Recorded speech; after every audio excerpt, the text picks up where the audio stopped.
Bom, gente, vamos começar pelo assunto mais polêmico, que é o fim da reeleição. Foi tão difícil naquela época lá para o Fernando Henrique Cardoso conseguir aprovar a reeleição e agora a gente está discutindo o fim da reeleição com um mandato de 5 anos. No caso, para o Executivo. Depois a gente fala da situação dos senadores. Mas, professor, para você, vou começar puxando a sua opinião.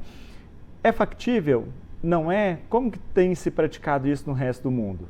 Quanto à reeleição, normalmente sistemas republicanos presidenciais, como é o nosso, eles realmente estabelecem alguma limitação.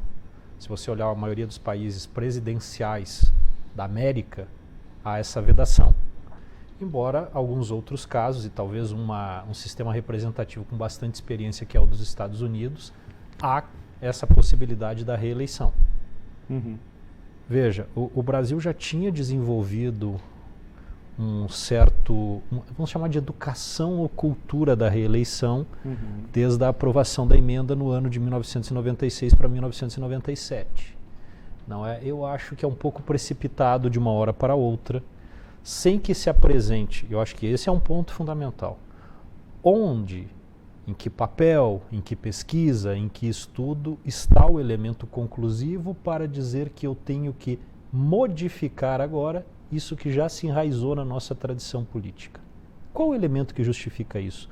Se vocês olharem, se nós olharmos, né, as falas em geral, elas dizem que a reeleição é ruim. Mas ruim por quê? Falta responder essa pergunta. Doutor Rodrigo. Bom, o fim da reeleição, eu acredito que é um amadurecimento. Então, assim, eu não sou contra as reformas, muito pelo contrário, eu sou a favor.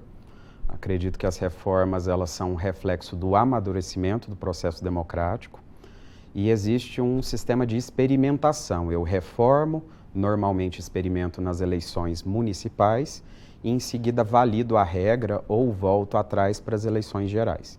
A questão da reeleição muito se coloca quando a gente observa um dos princípios do processo eleitoral, que é a garantia da igualdade de oportunidade entre os candidatos para acessar o poder e representar os seus eleitores.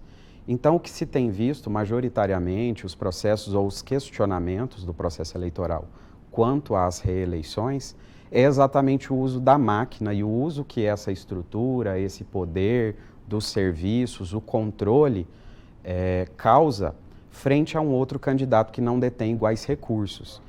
Enquanto a gente tem a desincompatibilização, que é a saída de posições que possam vir a causar algum desequilíbrio para outros candidatos ou outros cargos, no sistema majoritário da reeleição eu não exijo, por exemplo, que o prefeito se afaste do seu cargo para concorrer à eleição. Essa é uma das principais críticas, né?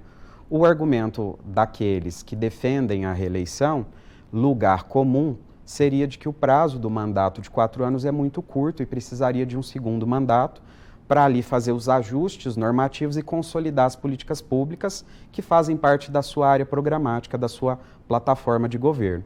E aí vem a resposta a esse argumento, que seria a ampliação do mandato de 4 para 5 anos, em todos os casos, conjuntamente com o fim da reeleição.